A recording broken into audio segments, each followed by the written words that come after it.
Bismillahirrahmanirrahim. Assalamualaikum warahmatullahi wabarakatuh. Bacalah Al-Quran, fahami maknanya, hayati isi kandungannya. Ayuh kita telusuri bersama. Alhamdulillah, sekali lagi kita diberikan keizinan oleh Allah Subhanahu Wa Taala untuk sama-sama mengikuti sesi tadabbur surah-surah Al-Quran. Yang mana pada video kali ini kita akan membicarakan satu surah yang dinamakan Surah Al-Fajr. Surah Al-Fajr ini dengan ertinya surah waktu fajar merupakan surah Makkiyah di mana surah ini mengandungi 30 jumlah ayat keseluruhannya dan merupakan surah yang ke-89 di dalam Al-Quran. Untuk itu kita akan teruskan kepada perbincangan berkaitan tentang asbabun nuzul bagi surah ini. Bagi asbabun nuzul, ayat 27 dinyatakan oleh Ibnu Abbas. Sesungguhnya Rasulullah SAW berkata, siapa yang mahu membeli telaga rumah untuk kami menghilangkan dahaga dengannya, kemudian Allah akan mengampunkan dosanya. Lalu Uthman membelinya. Kemudian Rasulullah SAW berkata, adakah engkau mahu menjadikannya sebagai sumber air minum untuk orang ramai? Dia menjawab, ya. Allah SWT menurunkan ayat berkenaan perilaku Uthman ini. Ya ayyatuhan nafsul mutmainnah. Hai jiwa yang tenang. Ianya dilaporkan oleh Ibnu Abi Hatim. Seterusnya, mari kita lihat pula kepada latar belakang bagi surah Al-Fajr ini.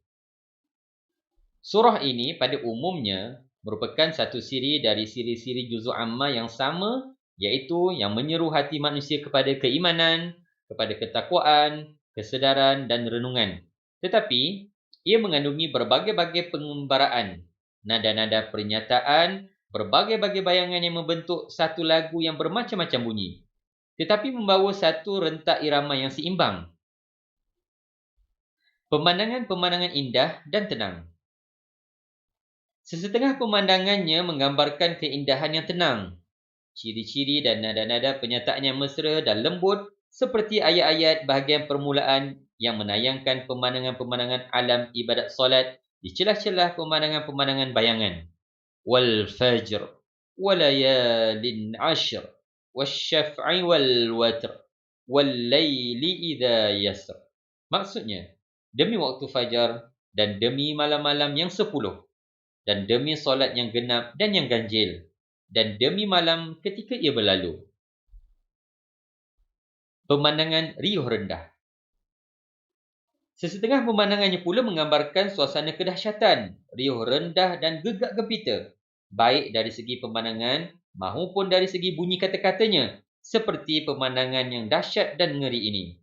Kalla idza dukkatil ardu dakkan dakka وجاء ربك والملك صفا صفا وجيء يومئذ بجهنم يومئذ يتذكر الإنسان وأنى له الذكرى يقول يا ليتني قدمت لحياتي فيومئذ لا يعذب عذابه أحد ولا يوثق وثاقه أحد. Sesetengah pemandangannya yang lain menggambarkan suasana-suasana kelembutan, ketenangan, keredaan dan ketenteraman, di mana pemandangan-pemandangan dan bunyi kata-kata kelihatan begitu serasi seperti pemandangan di bahagian akhirnya. Ya ayyatuhan nafsul mutmainnah, irji'i ila rabbiki radiyatan mardiyah, fadkhuli fi ibadi wadkhuli jannati. Di dalam surah ini juga terdapat singgungan-singgungan sepintas lalu terhadap peristiwa-peristiwa kejatuhan dan keruntuhan umat-umat purba yang zalim dan angkuh. Bunyi ayat-ayatnya begitu imbang di antara nada cerita-cerita yang lembut dengan nada-nada kebinasaan yang keras yang dijelaskan dalam ayat-ayat 6 hingga 14. ألم تر كيف فعل ربك بعاد إرم ذات العماد التي لم يخلق مثلها في البلاد وثمود الذين جابوا الصخر بالواد. Maksudnya, tidakkah engkau perhatikan bagaimana Tuhanmu bertindak terhadap kaum Ad, iaitu penduduk negeri Iram yang mempunyai khemah-khemah yang bertiang tinggi, yang tidak pernah diciptakan sepertinya di negeri-negeri yang lain, dan terhadap kaum Thamud yang handal memahat bukit-bukit batu di Wadil Qura. وَفِرْعَوْنَ ذِي الْأَوْتَادِ الَّذِينَ طَغَوْا فِي الْبِلَادِ فَأَكْثَرُوا فِيهَا الْفَسَادَ فَصَبَّ عَلَيْهِمْ رَبُّكَ سَوْطَ عَذَابٍ إِنَّ رَبَّكَ لَبِالْمِرْصَادِ. Dan terhadap Fir'aun yang mempunyai binaan-binaan besar yang teguh, mereka semua telah bermaharajalela di negeri masing-masing, dan mereka telah melakukan banyak kerosakan. Kerana itu Tuhanmu menimpakan ke atas mereka cemeti azab. Sesungguhnya Tuhanmu itu sentiasa mengawasi tindak tanduk hambanya.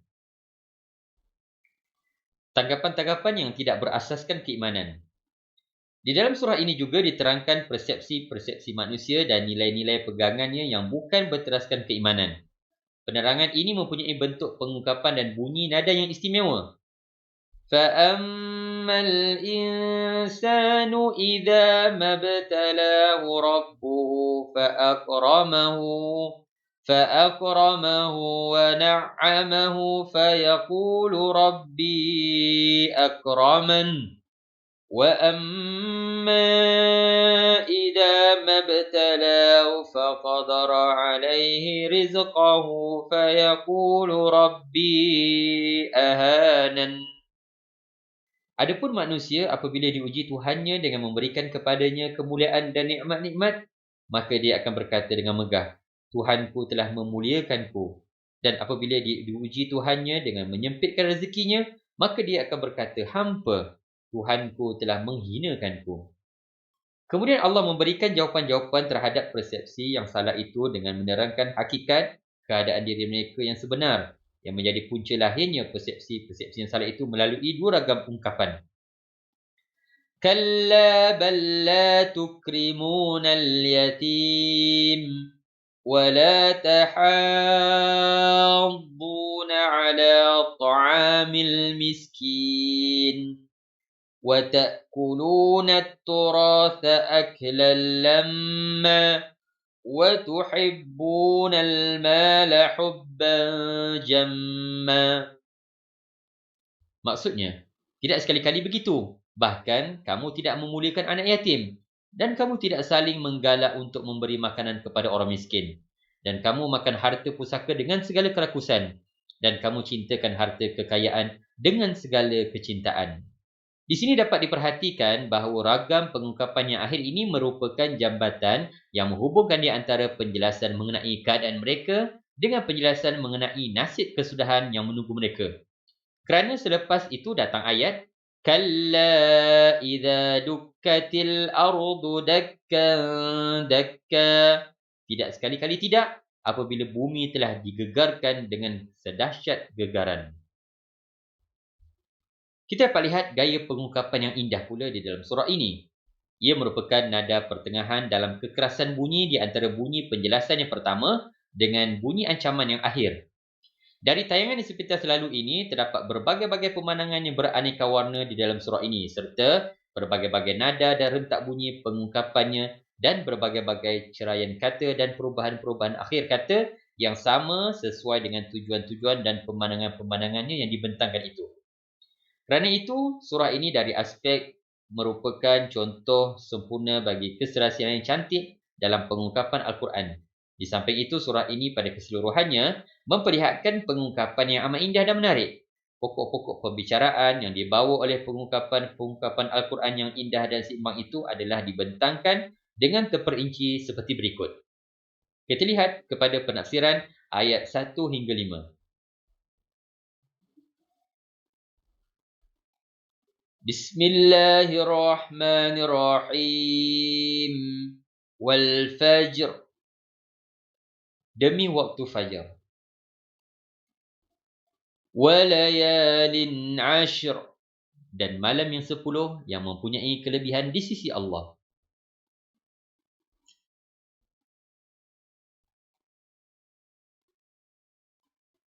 Alam di waktu fajar.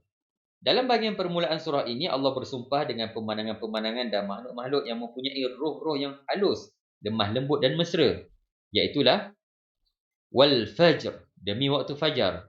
Waktu fajar merupakan detik-detik waktu hidup yang mula menggerakkan nafasnya dalam suasana tenang, gembira, senyum mesra, dan ketika seluruh alam yang sedang lena itu perlahan-lahan bangkit dari tidurnya, di mana bunyi nafasnya seolah-olah bisikan-bisikan munajat dan detik-detik pembukaan matanya seolah-olah detik-detik berdoa dan memanjat permohonan.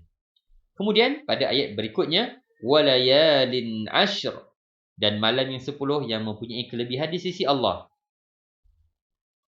Apakah yang dimaksudkan dengan malam yang 10?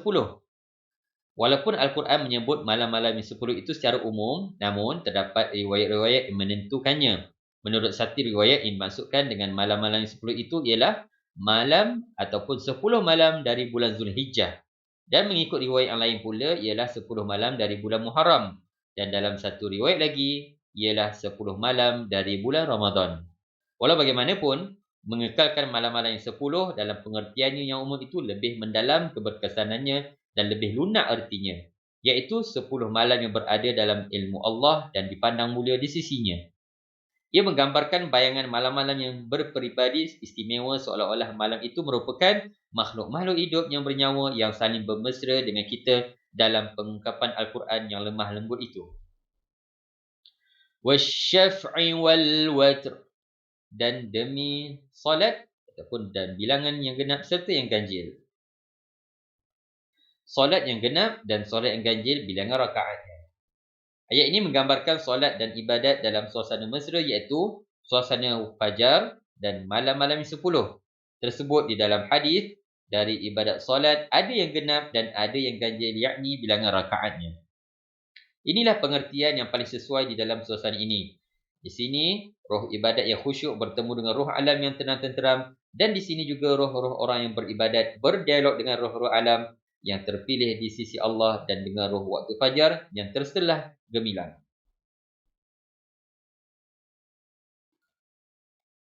Wal-laili idza yasr, dan malam apabila ia berlalu. Malam digambarkan sebagai perantau dalam perjalanan. Malam di sini digambarkan sebagai satu makhluk yang hidup yang berlalu di alam seolah-olah pengawal yang meronda di dalam gelap, atau seolah-olah perantau yang memilih waktu malam sebagai masa perjalanan yang jauh. Alangkah indahnya ungkapannya, alangkah mesra pemandangannya, dan alangkah cantik bunyi kata-katanya. Dan alangkah seimbangnya pula dengan suasana-suasana waktu fajar. Malam-malam yang 10, ibadat solat yang genap dan yang ganjil. Semuanya itu bukannya sekadar kata-kata dan ungkapan sahaja. Malah ia merupakan hembusan bayu-bayu waktu fajar dan titis-titis embun yang semerbak harum. Atau ia merupakan bisikan mesra kepada hati dan rayuan yang gemulai kepada roh atau sentuhan yang penuh erti kepada hati nurani insan. Ia menggambarkan juga gambaran keindahan yang menarik, yang membisik-bisik lembut dan penuh mesra, satu keindahan yang tidak dapat dibandingkan dengan keindahan persepsi-persepsi penyajak yang bebas. Kerana ia merupakan satu keindahan kreatif yang sekaligus menggambarkan hakikat yang benar. Oleh sebab itulah, pada akhir ayat diiringi dengan pertanyaan. Hal fi dhalika qasamul lidhi hijr. Bukankah yang demikian itu mengandungi sumpah yang diakui kebenarannya oleh orang yang berakal sempurna? Dengan erti kata, tidakkah sumpahku itu merupakan sumpah yang mengandungi hikmah kepada orang-orang yang berakal? Ini satu pertanyaan untuk menegakkan hakikat bahawa sumpah dengan kejadian-kejadian itu merupakan sumpah yang penuh erti dan meyakinkan kepada setiap orang yang berakal fikiran. Penggunaan bentuk pertanyaan untuk menegakkan hakikat itu adalah lebih halus dan sesuai dengan suasana lembut dan membisik dalam ayat-ayat ini. Kita pergi pada penafsiran ayat 6 hingga 14. Adapun objek yang menjadi sasaran sumpah ini tidak lagi dijelaskan untuk ditafsirkannya selepas ini, iaitu isu kezaliman, isu pencabulan, isu kerosakan dan tindakan Allah menimpakan balasannya ke atas mereka yang melakukan kezaliman dan kerosakan itu. Ia merupakan isu yang benar berlaku, dijadikan objek sumpah itu dalam bentuk sindiran yang sesuai pada umumnya dengan sentuhan-sentuhan surah yang ringan ini. Alam tara kaifa fa'ala rabbuka bi'ad. Kami tetap akan membinasakan orang-orang yang menentangmu, wahai Muhammad. Tidakkah engkau perhatikan bagaimana Tuhanmu telah melakukan terhadap kaum Ad, yakni yang kufur dan derhaka? Irama dhatil imad, iaitu penduduk Iram yang mempunyai bangunan-bangunan yang tinggi tiangnya sesuai dengan penduduknya. Allati lam yukhlaq mithluha fil bilad, yang belum pernah diciptakan sepertinya tentang besar dan kukuhnya di segala negeri pada zamannya. Wa thamud alladhina jabu as-sakhra bil wad, dan terhadap kaum Thamud yang memahat batu-batu besar di lembah Wadil Qura, iaitu tempat tinggalnya.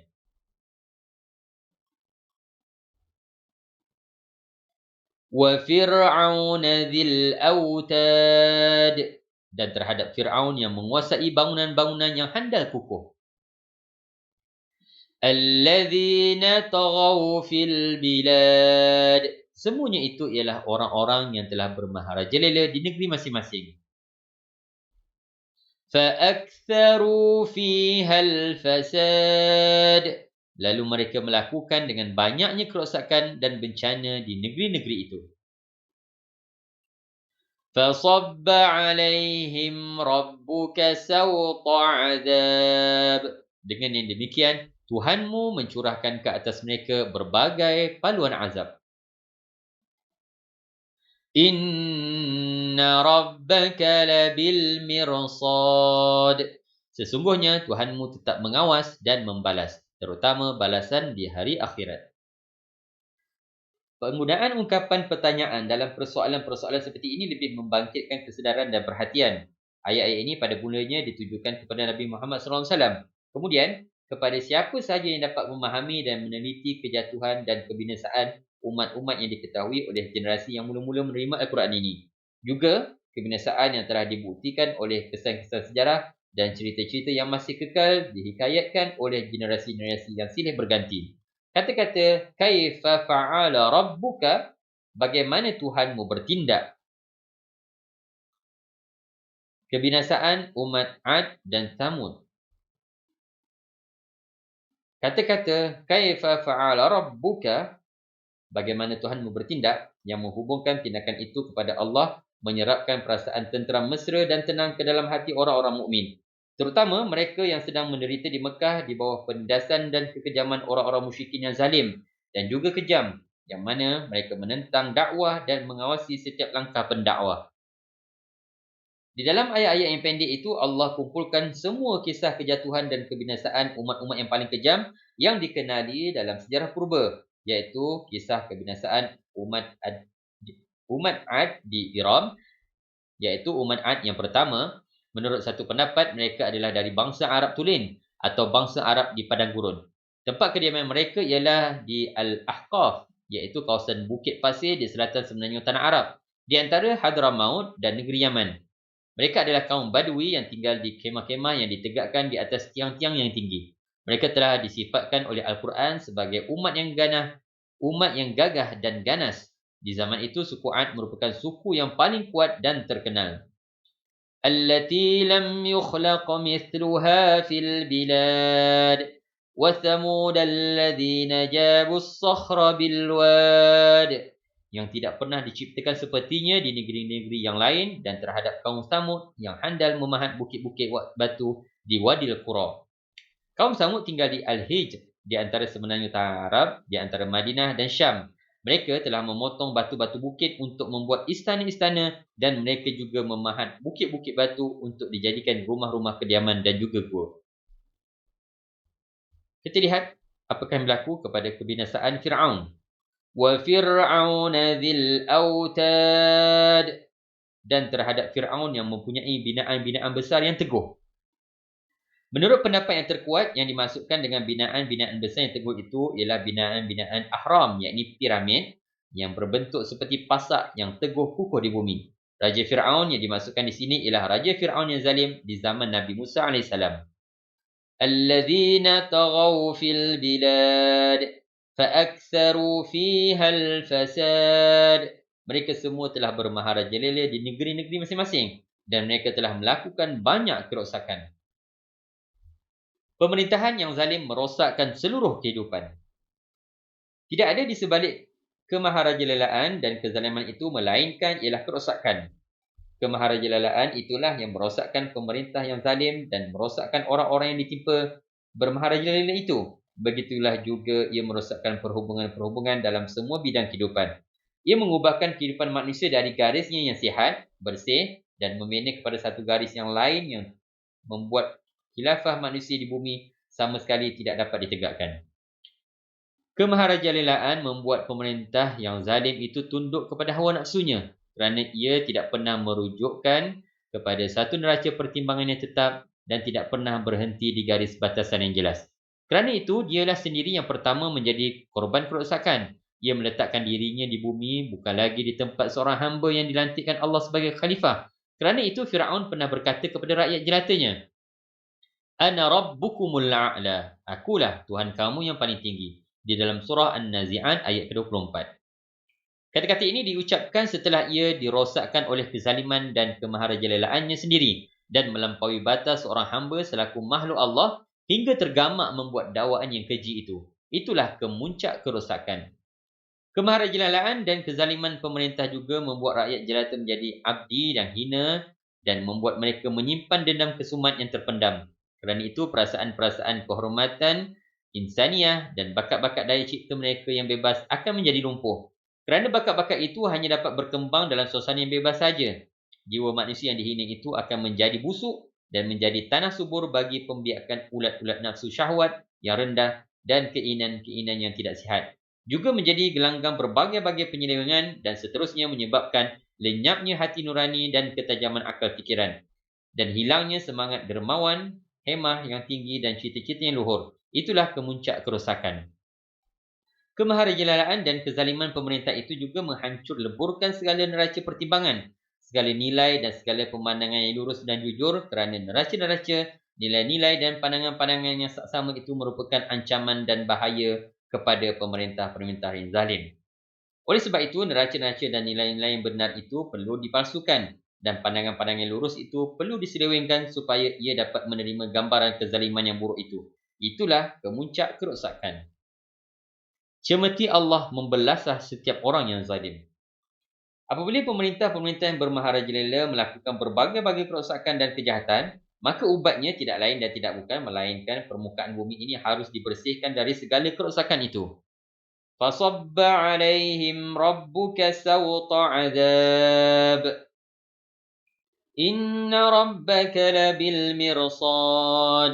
Kerana itu Tuhanmu menimpakan ke atas mereka cemeti azab. Sesungguhnya Tuhanmu itu sentiasa mengawasi tindak tanduk hamba-Nya. Tuhanmu sentiasa mengamati mereka dan merakamkan segala tindak tanduk mereka. Dan apabila kerosakan dan kejahatan itu semakin banyak, maka Allah menimpakan ke atas mereka cemeti azab yang membinasakan mereka. Ungkapan ini menimbulkan rasa kesakitan digigit sebatan cemeti apabila ia menyebut kata-kata cemeti dan menimbulkan rasa diselubungi azab apabila ia menyebut kata-kata menimpakan ke atas mereka. Di sini kesakitan yang pedih bercampur dengan rasa diselubungi kesiasaan yang menimpa orang-orang yang zalim dan bermaharajalela yang melakukan berbagai-bagai kerosakan dan kejahatan di bumi. Cerita-cerita kebinasaan umat-umat yang zalim itu mencurahkan rasa ketenangan dan ketenteraman ke dalam hati orang mukmin yang sedang menghadapi penindasan dan kezaliman di setiap zaman dan tempat. Inna rabbaka labil mirsad. Sesungguhnya Tuhanmu itu sentiasa mengawasi tindak tanduk hamba-Nya. Ayat ini melimpahkan suatu perasaan ketenteraman yang istimewa kerana Tuhanmu adalah pengawal dan pemerhati yang tiada satu pun yang terlepas atau terluput dari kawalan dan pemerhatiannya. Justru itu, setiap mukmin harus bertenang dan menikmati tidur nyenyak sepenuh mata kerana Allah sentiasa mengawasi kezaliman, kejahatan dan kerosakan. Demikianlah kita dapat melihat contoh-contoh perencanaan ilahi di dalam surah dakwah selain dari contoh yang dikemukakan dalam surah Al-Buruj mengenai pembesar-pembesar yang menyeksa manusia dalam parit-parit api. Dan dengan contoh-contoh inilah Al-Quran telah dan akan terus mendidik orang-orang mukmin supaya bertenang dan menyerahkan segala-galanya kepada perencanaan Allah yang mengatur segala sesuatu mengikut iradatnya. Inna rabbaka labil mirsad. Sesungguhnya Tuhanmu itu sentiasa mengawasi tindak tanduk hambanya. Dialah yang melihat, menghisap dan menentukan balasan mengikut pertimbangan neraca yang halus, yang tidak pernah salah, tidak pernah zalim dan tidak pernah terpengaruh dengan rupa bentuk yang lahir. Malah yang menjadi perhitungannya ialah hakikat yang benar di dalam segala perkara. Ini berlainan dengan manusia yang selalu membuat pertimbangan-pertimbangan salah dan penilaian-penilaian yang menyeleweng. Mereka tidak nampak melainkan rupa bentuk yang lahir sahaja selama mereka tidak berhubung dengan neraca Allah. Kita pergi kepada pentafsiran ayat 15 dan ayat 16. فَأَمَّا الْإِنسَانُ إِذَا مَا ابْتَلَاهُ رَبُّهُ فَأَكْرَمَهُ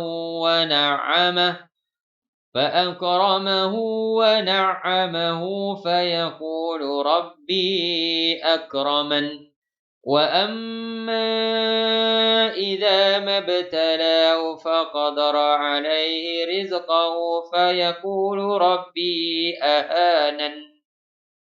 Adapun manusia apabila diuji Tuhannya dengan memberikan kepadanya kemuliaan dan nikmat-nikmat yang mewah, maka dia akan berkata dengan megah, Tuhanku memuliakanku. Dan apabila dia diuji Tuhannya dengan menyempitkan rezekinya, maka dia akan berkata dengan hampa, Tuhanku telah menghinakanku.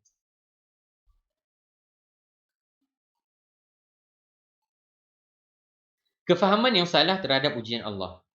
Inilah kefahaman atau persepsi manusia terhadap ujian-ujian Allah ke atas mereka dalam bentuk kesenangan dan kesusahan hidup, kekuasaan dan kesempitan mata pencarian. Mereka diuji dengan nikmat dan kemuliaan, dengan harta dan pangkat, tetapi mereka tidak sedar bahawa semuanya itu hanya suatu ujian dari Allah dengan tujuan untuk menentukan balasan. Tetapi mereka menyangka bahawa rezeki yang mewah dan pangkat yang tinggi itu merupakan bukti bahawa mereka memang wajar di sisi Allah untuk menerima kemuliaan itu, atau merupakan tanda bahawa mereka telah dipilih Allah. Kerana itu mereka menganggapkan ujian dan dugaan itu sebagai balasan dan hasil natijah. Dan mereka mengukur darjat kemuliaan di sisi Allah itu dengan keluasan hidup dunia. Dan jika Allah menguji mereka dengan kesempitan mata pencarian, mereka terus menganggapkannya sebagai balasan dan hukuman dari Allah. Mereka memandang kesempitan rezeki sebagai suatu penghinaan dari Allah. Kerana pada hemat mereka, jika Allah tidak mahu menghinakan mereka, tentulah ia tidak menyempitkan rezeki mereka. Kedua-dua kefahaman dan penilaian itu adalah salah belaka. Kerana keluasan dan kesempitan rezeki merupakan ujian Allah terhadap hamba-Nya. Sama ada mereka memperlihatkan kesyukuran atau keangkuhan terhadap nikmat itu. Dan sama ada mereka memperlihatkan kesabaran atau kebosanan terhadap kesempitan hidup itu. Sedangkan balasan ditetapkan kemudian mengikut sikap yang diperlihatkannya.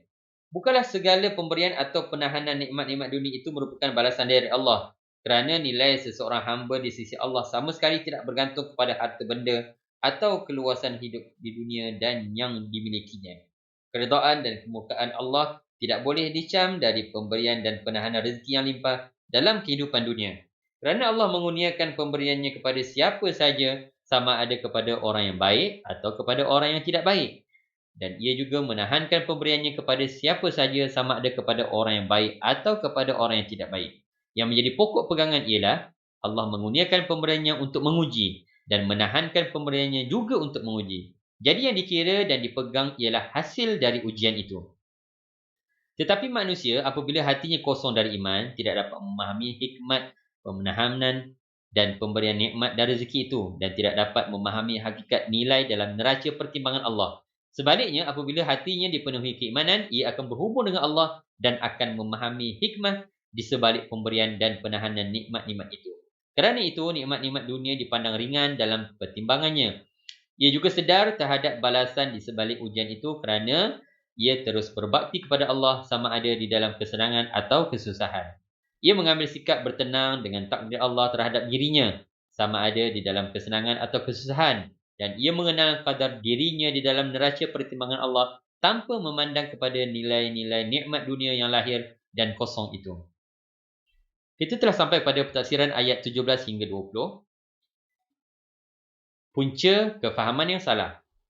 Dahulu Al-Quran menunjukkan ayat-ayat ini di Makkah kepada segolongan manusia yang boleh didapati dalam setiap masyarakat jahiliah yang putus hubungannya dengan alam yang lebih tinggi dan lebih luas dari alam bumi, iaitu golongan manusia yang membuat sangkaan yang salah terhadap Tuhan mereka apabila dia meluas dan menyempitkan rezeki mereka. Juga mereka membuat penilaian salah terhadap harga manusia di bumi. Bagi mereka, harta, kekayaan dan pangkat kebesaran itulah yang menjadi ukuran segala-galanya. Tidak lagi ukuran yang lebih tinggi dari harta, kekayaan dan pangkat kebesaran. Kerana itu mereka begitu haloba merebut kekayaan dan begitu cinta kepada harta mereka. Dan kerana itu mereka mewarisi sifat tamak, rakus, bakhil dan kikir. Justru itulah Allah mendedahkan rahsia hati mereka dan menjelaskan bahawa sifat tamak, haloba dan bakhil itulah yang menjadi punca kesilapan mereka dalam memahami hikmat ujian Allah di sebalik keluasan dan menyempitkan rezeki mereka. Kalla bal la tukrimunal yatim. Jangan demikian. Sebenarnya kata-kata kamu itu salah. Bahkan perbuatan kamu wahai orang-orang yang hidup mewah lebih salah lagi. Kerana kamu tidak memuliakan anak yatim, malah kamu menahan apa yang ia berhak menerimanya. Wala tahadduna ala ta'amil miskin. Dan kamu tidak menggalakkan untuk memberi makanan yang berhak diterima oleh orang miskin. Wa ta'kuluna at-turatha aklan lamma. Dan kamu sentiasa makan harta pusaka secara rakus dengan tidak membezakan sama ada halal atau haramnya. Wa tuhibbuna al-mala hubban jamma. Serta kamu pula sayangkan harta secara tamak haloba. Tidak sekali-kali begitu. Hakikat yang sebenar bukan seperti yang dikatakan oleh manusia yang kosong dari iman. Luasan rezeki bukannya bukti seorang itu dimuliakan di sisi Allah. Begitu juga kesempitan rezeki bukannya bukti ia dihinakan di sisi Allah. Hakikat yang sebenar ialah kerana kamu tidak menunaikan kewajipan memberi derma dan tidak membayar hak yang wajar di atas harta kekayaan kamu. Kamu tidak memuliakan anak yatim yang masih kecil yang telah kehilangan penaung dan pemeliharaannya apabila ia ditinggalkan orang tuanya. Dan kamu juga tidak berusaha menggalakkan kerjasama untuk memberi makanan kepada orang-orang miskin. Mereka sabar dan tidak mengemeh di sana sini, sedangkan mereka amat memerlukan bantuan. Allah mengirakan perbuatan meninggalkan usaha menggalakkan kerjasama untuk memberi makanan kepada orang-orang miskin itu sebagai perbuatan yang amat keji. Allah juga menyarankan betapa perlunya gerakan takaful sosial untuk mengarah dan memimpin orang ramai menunaikan kewajipan sosial dan kebajikan umum. Inilah ciri ajaran Islam. Kamu tidak mengerti makna ujian Allah dan kamu tidak pernah mencuba untuk berjaya di dalam ujian itu dengan memuliakan anak yatim dan dengan usaha menggalakkan kerjasama untuk memberi makanan kepada orang-orang miskin. Bahkan, kamu sebaliknya makan harta pusaka dengan segala kerakusan dan cintakan harta kekayaan dengan sepenuh hati hingga tidak ada lagi di dalam jiwa kamu semangat dermawan dan murah hati terhadap golongan yang memerlukan bantuan dan juga makanan. Sebagaimana telah dijelaskan sebelum ini bahawa Islam di negeri Mekah sedang menghadapi golongan manusia yang tamak, mengumpulkan harta kekayaan dengan segala cara dan usaha yang menyebabkan hati mereka jadi keras dan kejam. Kelemahan anak-anak yatim telah menggalakkan mereka untuk merampas harta benda mereka dengan berbagai-bagai tipu helah terutama anak-anak yatim perempuan dan terutama harta kekayaan yang ada kaitan dengan pusaka sebagaimana telah dijelaskan di berbagai-bagai tempat dalam tafsir ini. Kecintaan kepada harta dan usaha mengumpulkan kekayaan dengan muamalah riba merupakan satu gejala yang amat ketara di dalam masyarakat, iaitu masyarakat Mekah sebelum Islam. Dan itulah ciri masyarakat-masyarakat jahiliah di segenap zaman dan tempat hingga ke zaman sekarang. Selain dari mendedahkan rahsia hati mereka yang sebenar, maka ayat-ayat ini merupakan kecaman dan sangkalan terhadap sikap yang seperti ini dengan mengulangi kata-kata kalla, tidak sekali-kali begitu. Kecaman itu juga dapat dilihat pada susunan ungkapan-ungkapan dan nada-nadanya yang melukiskan kerakusan dan ketamakan mereka. Wa ta'kuluna at-turatha aklan lamma, dan kamu makan harta pusaka dengan segala kerakusan. Seterusnya kita telah sampai pada pentafsiran ayat 21 hingga 26. Suasana gawat pada hari kiamat. Setelah Al-Quran mendedahkan sikap mereka yang keji dan setelah menerangkan kefahaman mereka yang salah terhadap ujian Allah yang memberi nikmat rezeki atau menahan pemberian nikmat itu, maka ia mengemukakan pula ancaman ngeri dengan hari balasan dan hakikatnya selepas manusia diuji dan diketahui natijahnya dalam satu nada pernyataan yang keras. Kalla idza dukkatil ardu dakkan dakka. Jangan sekali-kali bersikap sedemikian. Sebenarnya apabila bumi dihancurkan, segala yang ada di atasnya dan diratakan serata-ratanya. وَجَاءَ رَبُّكَ وَالْمَلَكُ صَفًّا صَفًّا. Dan perintah Tuhanmu pun datang, sedang malaikat berbaris-baris siap sedia menjalankan perintah. وَجِيءَ يَوْمَئِذٍ بِجَهَنَّمَ يَوْمَئِذٍ يَتَذَكَّرُ الْإِنسَانُ وَأَنَّى لَهُ الذِّكْرَى. Serta diperlihatkan neraka Jahannam pada hari itu, maka pada saat itu manusia akan ingat hendak berlaku baik dan bagaimana ingatan itu akan berguna lagi kepadanya. Yaqulu ya laitani qaddamtu li hayati. Ia akan berkata, alangkah baiknya kalau aku dahulu sediakan amal-amal baik untuk hidupku di sini. فَيَوْمَئِذٍ لَا يُعَذِّبُ عَذَابَهُ أَحَدٌ. Maka pada hari itu tiada sesiapa pun yang dapat menyiksa mereka seperti azab yang ditimpakan oleh Allah. وَلَا يُوثِقُ وَثَاقَهُ أَحَدٌ. Dan tiada sesiapa pun yang dapat mengikat serta membelenggu seperti ikatan dan belenggunya ya Allah. Gegaran atau gempa bumi yang dahsyat itu akan menghancur leburkan tetanda bumi dan meranapkannya. Ia merupakan salah satu perubahan yang besar yang berlaku pada alam pada hari kiamat. Kehadiran Allah dan para malaikat yang berjajar itu merupakan satu perkara gaib yang kita tidak ketahui hakikatnya selama kita masih berada di bumi ini. Tetapi ungkapan ayat-ayat ini menjadikan kita benar-benar merasa kebesaran dan kehebatan hari itu. Begitu juga perkara pembawaan neraka pada hari itu kita ambil dengan erti neraka itu amat dekat kepada mereka. Atau orang-orang yang akan disiksa itu didekatkan kepada neraka. Cukuplah sekadar ini sahaja. Adapun hakikat dan cara yang sebenar yang akan berlaku pada hari itu, maka ia merupakan perkara-perkara gaib yang disimpankan Allah untuk hari kiamat.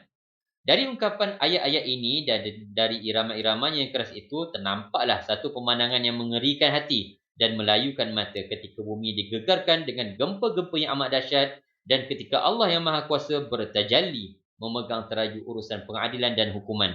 Ketika para malaikat berdiri belajar dan ketika neraka dibawa ke sana dalam keadaan siap siaga.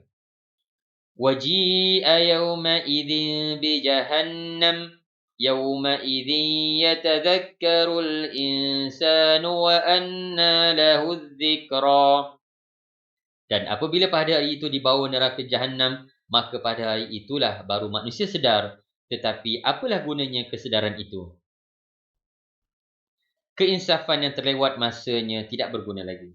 Manusia yang lalai dari hikmah ujian Allah yang menahan dan menimpakan rezeki, manusia yang telah makan harta pusaka dengan segala kerakusan, manusia yang cintakan kepada harta kekayaannya dan tidak memuliakan anak-anak yatim dan tidak pula menggalakkan orang-orang lain supaya memberi makan kepada orang-orang miskin, manusia yang bertindak zalim, melampau, melakukan berbagai-bagai kerosakan yang berpaling dari iman, pada hari itu barulah ia teringat kepada ajaran yang benar dan insaf terhadap apa yang dilihat dengan mata kepalanya. Tetapi sayang, waktu telah luput, kerana itu, wa anna lahu dzikra. Apalah gunanya kesedaran itu? Masa untuk mencari keinsafan telah berlalu dan ia tidak akan kembali memberi faedah kepada sesiapa pun pada hari balasan itu. Ia akan menjadi satu penyesalan yang besar kerana kehilangan peluang menyediakan amalan semasa berada di dunia. Apabila hakikat ini terbentang jelas kepadanya, yaqulu ya laitani qaddamtu li hayati. Dia akan merungut, alangkah bagusnya jika aku telah sediakan amalan-amalan yang baik untuk hidupku di akhirat. Alangkah bahagianya jika aku telah membuat persediaan dengan amalan yang soleh untuk kehidupanku di negeri akhirat. Kerana hidup di negeri akhirat inilah merupakan hidup hakikat yang wajar dengan nama hidup, yang wajar dibuat persediaan dan bekalan untuk menghadapinya. Alangkah bahagianya aku jika itulah angan-angan yang membayangkan penyesalan yang jelas dan itulah sahaja kemuncak yang dapat dilakukan oleh seseorang pada hari akhirat. Kemudian Al-Quran menggambarkan untung nasib mereka setelah mereka meluahkan penyesalan dan angan-angan yang kosong. فَيَوْمَئِذٍ لَا يُعَذِّبُ عَذَابَهُ أَحَدٌ وَلَا يُوثِقُ وَثَاقَهُ أَحَدٌ. Pada hari itu, tiada seorang pun yang mengazab sedahsyat-dahsyatnya azabnya, dan tiada seorang pun yang mengikat sedahsyat-dahsyatnya ikatannya. Azab yang tiada tolak bandingnya. Itulah Allah yang maha gagah kuasa yang akan menyiksakan mereka dengan penyiksaan yang tidak ada tolak bandingnya, dan yang akan mengikat dan membelenggu mereka dengan pembelengguan yang tidak pernah dilakukan oleh sesiapa pun. Gambaran penyiksaan dan pembelengguan Allah telah diterangkan dengan panjang lebar di dalam surah-surah lain yang menayangkan berbagai-bagai pemandangan di hari kiamat. Sedangkan dalam surah ini, gambaran penyiksaan dan pembelengguan hanya disebut secara umum dan disifatkan sebagai sesuatu yang unik yang tidak dapat dibandingkan dengan cara-cara penyiksaan dan pembelengguan yang dilakukan manusia. Penerangan ini sejajar dengan penerangan mengenai kekejaman manusia-manusia zalim yang diwakili oleh kaum Ad, kaum Thamud dan Fir'aun yang telah diterangkan di dalam surah ini. Mereka telah melakukan berbagai-bagai kerosakan dan kejahatan di muka bumi, termasuk menyeksa dan mengikat manusia dengan rantai dan belenggu. Ayat-ayat ini seolah-olah berkata, "Wahai Nabi, wahai orang-orang mukmin, inilah Tuhanmu yang akan menyeksa dan membelenggu orang-orang yang zalim yang telah menyeksa dan membelenggukan manusia. Tetapi di antara penyiksaan dan pembelengguanku dengan penyiksaan dan pembelengguan mereka terdapat perbezaan yang amat jauh. Alangkah ringannya penyiksaan dan pembelengguan makhluk, dan alangkah beratnya penyiksaan dan pembelengguan Khalik. Biarlah mereka mengazab dan membelenggu manusia seperti mereka, kerana mereka akan dibalas dengan penyiksaan dan pembelengguan yang luar kefahaman dan dugaan manusia." Seterusnya, kita lihat kepada pentafsiran ayat 27 hingga ayat 30. Orang yang berjiwa mutmainnah dipersilakan masuk ke dalam syurga. Di tengah-tengah suasana kiamat yang ngeri dan di tengah-tengah suasana penyiksaan dan pembelengguan yang dahsyat dan di luar segala kefahaman itu, tercetuslah suara panggilan dari Al-Mala'ul A'la menyeru orang-orang yang beriman. Ya ayyatuhan nafsul mutmainnah. Setelah menerangkan akibat orang-orang yang tidak menghiraukan akhirat, Tuhan menyatakan bahawa orang-orang yang beriman dan beramal soleh akan disambut dengan kata-kata, "Wahai orang yang mempunyai jiwa yang sentiasa tenang dan tetap dengan kepercayaan dan bawaan baiknya. Irji'i ila rabbiki radiyatan mardiyah." Kembalilah kepada Tuhanmu dengan keadaan engkau berpuas hati, yakni dengan segala nikmat yang diberikan, lagi diradai di sisi Tuhanmu. Fadkhuli fi ibadi. Serta masuklah engkau dalam kumpulan hamba-hambaku yang berbahagia. Wadkhuli jannati. Dan masuklah ke dalam syurgaku. Demikianlah ia diseru dengan penuh mesra dan lemah lembut dengan menggunakan kalimah wahai. Ia diseru dengan ciri kerohanian dan penuh penghormatan, wahai jiwa. Ia diseru dengan memberi sanjungan dan ketenangan. Ya ayyatuhan nafsul mutmainnah, wahai jiwa yang tenang. Dan di tengah-tengah suasana belenggu dan ikatan itu muncul kebebasan, kesenangan dan juga kemewahan. Irji'i ila rabbiki radiyatan mardiyah. Kembalilah kepada Tuhanmu dengan kepuasan dan mendapat keredaannya. Yakni kembalilah kepada asal mulamu setelah berpisah dengan bumi dan bercerai dengan dunia. Pulanglah kepada Tuhanmu kerana di antara dia dan engkau terdapat hubungan dan perkenalan yang kukuh. Kembalilah. Radiyatan mardiyah, dengan kepuasan dan mendapat redanya. Ia diseru sedemikian lembut yang membuat suasana seluruhnya diserubungi kemesraan yang bertimbal balik kepuasan dan juga keredaan. Fadkhuli fi ibadi, dan silalah masuk ke dalam kumpulan para hamba kesayanganku, iaitu para hambaku yang muqarrabin, yang dipilih untuk mendapatkan darjat itu. Wadkhuli jannati, dan silalah masuk ke dalam syurgaku di bawah naungan dan rahmatku. Dari seruan yang pertama, ya ayyatuhan nafsul mutmainnah, wahai jiwa yang tenang, lagi jelas terbayang rasa kasih mesra ilahi yang mengusap jiwa-jiwa penghuni syurga, iaitu jiwa yang tenang tenteram terhadap Allah dan jalan hidupnya, terhadap qada dan qadar Allah yang ditetapkan ke atas dirinya. Juga jiwa yang tenang tenteram sama ada di dalam kesenangan atau kesusahan, sama ada dalam keluasan atau kesempitan, sama ada ia dikurnia atau ditahankan kurnia, Ia selama-lamanya tetap tenang tenteram, tidak ragu-ragu, tidak menyeleweng dan tidak teragak-agak di tengah jalan dan tidak gentar pada hari kiamat yang ngeri. Kemudian ayat-ayat itu berlalu berturut-turut menyelubungi seluruh suasana dengan keamanan, kepuasan, ketenteraman dan irama kata-kata yang lemah lembut di sekeliling pemandangan yang membayangkan rasa kemesraan. Hubungan yang dekat dan rasa ketenangan itulah syurga dengan hembusan-hembusan bayunya yang nyaman dan menyegar menjenguk di celah-celah ayat ini dan di atasnya muncul tajalli wajah Ar-Rahman yang mulia dan maha gemilang. Hada wabillahi taufiq wal hidayah. Wassalamualaikum warahmatullahi wabarakatuh.